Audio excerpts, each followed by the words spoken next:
Estamos de regreso en Arica Informa junto al candidato a consejero constituyente, don Raúl Castro Letelier. ¿Cómo está, don Raúl? Gusto de saludarlo. Hola Luis, el gusto es mío de estar nuevamente aquí conversando las cosas que nos interesan. Oiga, la semana pasada no estuvo con nosotros porque estuvo en Santiago. Estaban grabando, preparando la franja electoral. Así fue, tuvimos que ir el miércoles y jueves, ¿no? Tuve que viajar el martes en la tarde, así que no me fue posible venir, pero no, bien interesante grabar la franja, y nos hicieron trabajar como chinos, porque mira, hay una competencia entre todas estas productoras de la franja, en que quién saca la mejor franja. Oye, nos hacían repetir 20 veces los mismos ejercicios, las mismas actividades. Así que fue bien interesante, así que vamos a ver cómo va a salir. Bueno, hay que contarle a nuestros auditores, a lo mejor televidentes, que la franja comienza a partir del 7 de abril. De abril. El 7 de abril comienza. Ahí donde ya se puede hablar más, ¿cierto?, de las campañas y todo.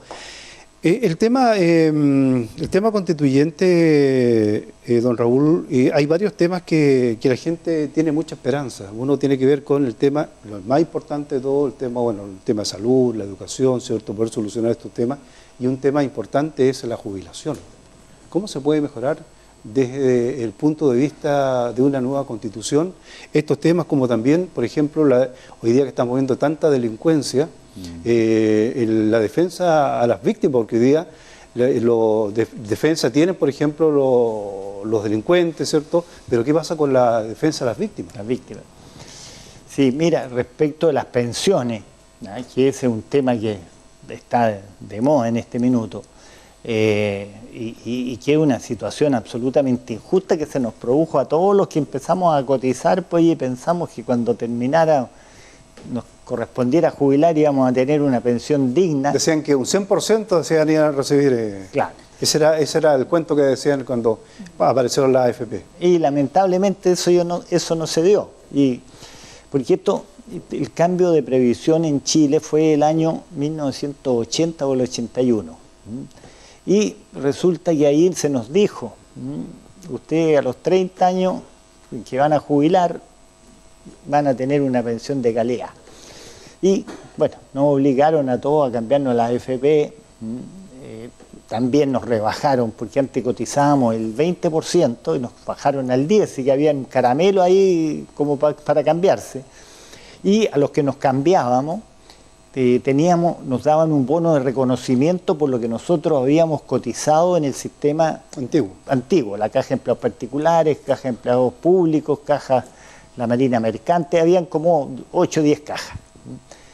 Bueno, y resulta, pues, que ese bono era bien interesante, además, era una buena cantidad de plata. Así que nosotros, que éramos jóvenes en esa época, nos cambiamos, pero el 2010, cuando jubilamos, nos tocaba jubilar, la cosa no era así. Y por eso yo he sido siempre he sido crítico de la AFP, porque no creo que el sistema sea malo, sino que la forma como la AFP nos trataron, cobrándonos comisiones por plata que eran nuestras, porque ellos tenían utilidades. Entonces, en base a esas utilidades, tenían que haber financiado el sistema, pues, pero no en base a que nosotros... uno mismo financia el sistema. Claro, por ejemplo, tú cotizabas 20.000 pesos mensuales y te cobraban la comisión, que eran, ponte, 2.000 pesos. Así que a tu cuenta individual eran 18 y 2... Claro. Y lo otro, yo me recuerdo que al principio, por ejemplo, cuando perdía la AFP, no perdía el cotizante. Y después, con el gobierno de Ricardo Lagos, se cambió estos temas, ¿se acuerda? Y ahí, al final, ahora los cotizantes son los que pierden cuando pierde la AFP y ellos no. Y hubo varios cambios ahí que perjudicaron un poco también a la... Claro, hubieron cambios, porque está la cantidad de dinero que lograron recolectar la AFP, que figúrate, que con los 3 retiros que se hicieron, son más de 50.000 millones de dólares. Si fuera el patrimonio de uno de los grandes ricos del mundo, estaría cercano, estaría dentro de los 10 más grandes. Sí. Entonces, fue mucha la plata que se distribuyó. Yo te digo personalmente, en el sistema FP, a mí una de las cosas que me molestaba es que me cobraran por la cotización y me rebajaban el monto, porque al comienzo era bastante alto la comisión que cobraba. Bueno, posteriormente se fue rebajando. Pero aquí en la nueva Constitución tiene que haber un párrafo, dentro de las garantías constitucionales, tiene que haber un párrafo o una garantía que diga que las pensiones deberán ser dignas,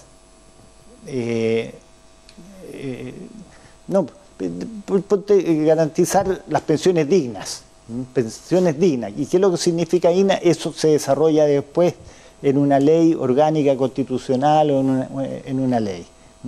Pero eso hoy día no. Está pero muy difuso. Algunos han señalado de que las cotizaciones, o sea, en este caso una jubilación, no debería ser menos de un sueldo mínimo. Claro. Y de ahí después va subiendo con el IPC y con todo lo demás, pero debería uno recibir, ¿cierto?, un sueldo mínimo, debería ser una pensión que recibe, ¿cierto?, un jubilado, y no hoy día como reciben de repente 100, 120 mil pesos. Claro, la pensión mínima debería seguir al sueldo mínimo. Claro, exactamente. Mira, ahí va a haber que trabajar muy fino para poder establecer y dejar como garantía esto de la pensión digna. Y el tema de la defensa de las víctimas, ¿por qué no se ha avanzado en eso? Porque, mira, cuando se creó el sistema, se dijo, yo no soy penalista, por eso no lo puedo asegurar, pero se dijo de que los fiscales iban a tener dentro de sus funciones defender a las víctimas. Pero esa función no se cumplió. No, los fiscales dijeron, yo estoy aquí para investigar el delito y si se configura o no se configura el delito. Y las víctimas tienen que contratar a un abogado. Quedaron indefensas. Claro, ¿quién podía contratar a un abogado? El que tenía recursos, el que no tenía recursos no. Y en cambio, el delincuente o la persona a la cual se le acusaba un delito, él de inmediato, la Defensoría Penal Pública le nombraba de oficio un abogado. Y abogados, te digo, la Defensoría Penal Pública ha sido muy exitosa. Y vemos, pues, cómo sacan a las personas, pues, muchas veces por resquicios legales o por errores que se cometen en los partes o en las pruebas que se presentan. Claro, y ahí hay un trabajo también de la Fiscalía, ahí que tiene algún tema. ¿Ha tenido algunos encuentros con juntas de vecinos, con la comunidad? Sí, hemos estado con algunas juntas de vecinos, también hemos estado con algunos clubes de adulto mayor, que realmente son... Da gusto, a mí me agrada mucho conversar con ellos porque tenemos los mismos problemas. Sí. El problema, pues, de los adultos mayores es que la pensión es baja. Bueno, yo todavía sigo trabajando y necesito seguir trabajando, como la mayoría de los adultos mayores.